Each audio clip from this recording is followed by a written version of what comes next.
Hi everyone, welcome back to Jyothi YouTube channel. ಇವತ್ತು ನಾನು ನಿಮಗೆ ತೋರಿಸ್ತಾ ಇರೋದು ragi dosa recipe. Weight loss ಮಾಡಬೇಕು ಅನ್ಕೊಂಡವರು, ಡಯಟಲ್ಲಿ ಇರೋರು, ಹಾಗೆ ಶುಗರ್ ಇರೋರು ಕೂಡ ಈ ರಾಗಿನ ದೋಸೆ ಮಾಡ್ಕೊಂಡು ತಿನ್ಬೋದು. ಸಖತ್ ಟೇಸ್ಟಿ ಮತ್ತೆ ಹೆಲ್ತ್ಗೆ ಒಳ್ಳೇದಾಗಿರುತ್ತೆ. ಯಾವ ರೀತಿ ಮಾಡೋದು ಅಂತ ತೋರಿಸ್ತಾ ಇರ್ತೀನಿ. ಹಾಗೆ ರಾಗಿಯಿಂದ ಹೆಲ್ತ್ ಬೆನಿಫಿಟ್ಸ್ ಏನು ಅಂತ ಹೇಳ್ತಾ ಇರ್ತೀನಿ ಟಿಪ್ಸ್ನ. ಸೊ ಹಂಗಾಗಿ ಸ್ಕಿಪ್ ಮಾಡದೆ ವಿಡಿಯೋನ ಪೂರ್ತಿಯಾಗಿ ನೋಡಿ. ಮೊದಲಿಗೆ ಒಂದು ಬೌಲ್ಗೆ ನಾನು 3 ಕಪ್ ಆಗೋಷ್ಟು ರಾಗಿ ಸೇರಿಸ್ಕೊತಾ ಇದ್ದೀನಿ.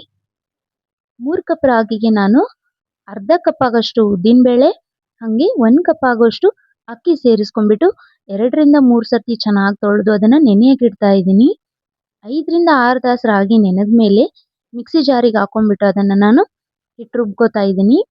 ಹಿಟ್ಟು ರುಬ್ಕೊಂಡ್ಬಿಟ್ಟು ಒಂದು ಪಾತ್ರೆಗೆ ಹಾಕಿ 1 ನೈಟ್ ಪೂರ್ತಿ ನಾವು ಫರ್ಮೆಟ್ ಆಗಕ್ಕೆ ಬಿಡೋಣ. ಇದಕ್ಕೆ ಯಾವುದೇ ಸೋಡಾ ಹಾಕೋತಾ ಇಲ್ಲ ನಾನು. ಬೇಸಿಗೆ ಕಾಲ ಆಗಿರೋದ್ರಿಂದ ಸೋಡಾ ಹಾಕದೇ ಇದ್ರೂ ಕೂಡ ಹಿಟ್ಟು ಚೆನ್ನಾಗಿ ಫರ್ಮೆಟ್ ಆಗುತ್ತೆ.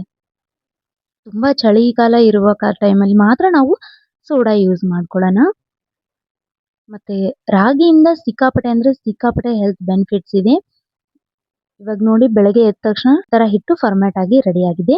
ಇವಾಗ ನಾವು ಇದಕ್ಕೆ ರುಚಿಗೆ ತಕ್ಕಷ್ಟು ಉಪ್ಪು ಸೇರಿಸ್ಕೊಳ್ಳೋಣ. 1.5 ಟೀ ಸ್ಪೂನ್ ಆಗಷ್ಟು ಉಪ್ಪು ಸೇರಿಸ್ಕೊಂಡ್ಬಿಟ್ಟು ಇದನ್ನ ಚೆನ್ನಾಗಿ ಕಲಸಿ ನಾನು ದೋಸಾನ ರೆಡಿ ಮಾಡ್ಕೋತೀನಿ. ಇವಾಗ ರಾಗಿ ರಿಚ್ ಕ್ಯಾಲ್ಸಿಯಂ ಮತ್ತೆ ಫೈಬರ್ ಇರುವಂತ ಒಂದು ಫುಡ್ ಆಗಿರೋದ್ರಿಂದ ಶುಗರ್ ಅಲ್ಲಿ ಇರೋರ್ಗೆ ಮತ್ತೆ ವೇಟ್ ಲಾಸ್ ಮಾಡಬೇಕು ಅನ್ನೋರ್ಗೆ, ಹಾಗೆ ಲೇಡೀಸ್ಗೆ, ಮಕ್ಕಳಿಗೆ ಬಹಳ ಅಂದ್ರೆ ಬಹಳ ಒಳ್ಳೇದು.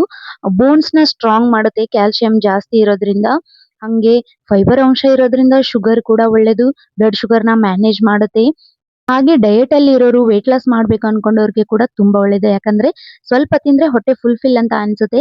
ಏನಾದ್ರೂ ಎಕ್ಸ್ಟ್ರಾ ತಿನ್ಬೇಕು ಅನ್ನೋ ಕ್ರೇವಿಂಗ್ಸ್ ಇರೋರ್ಗೆ ಮತ್ತೆ ಓವರ್ ಈಟಿಂಗ್ ಹ್ಯಾಬಿಟ್ ಇರೋರ್ಗೆ ಇದು ಅವಾಯ್ಡ್ ಮಾಡುತ್ತೆ. ಮತ್ತೆ ಬ್ಲಡ್ ಅಲ್ಲಿ ಶುಗರ್ನ ನಿಧಾನವಾಗಿ ಪ್ರೊಡ್ಯೂಸ್ ಮಾಡುತ್ತೆ, ಇನ್ಸುಲಿನ್. ಸೊ ಹಂಗಾಗಿ ಇದು ಸಿಕ್ಕಾಪಟ್ಟೆ ಒಳ್ಳೇದು. ಅಕ್ಕಿ ದೋಸೆಗಿಂತ ದೋಸೆ ತಿನ್ಬೇಕು ಅನ್ನೋ ಆಸೆ ಇರೋರು ಈ ತರ ರಾಗಿ ದೋಸೆ ಮಾಡ್ಕೊಂಡು ತಿನ್ನಿ. ಹೆಂಗಿತ್ತು ಅಂತ ಕಮೆಂಟ್ ಮಾಡಿ. ನನ್ನ ವಿಡಿಯೋ ಏನಾದರೂ ಇಷ್ಟ ಆಗಿದ್ರೆ ಲೈಕ್ ಮಾಡಿ, ಶೇರ್ ಮಾಡಿ, ಹಾಗೆ ನನ್ನ ಚಾನೆಲ್ನ ಸಬ್ಸ್ಕ್ರೈಬ್ ಮಾಡಿ. Thank you all.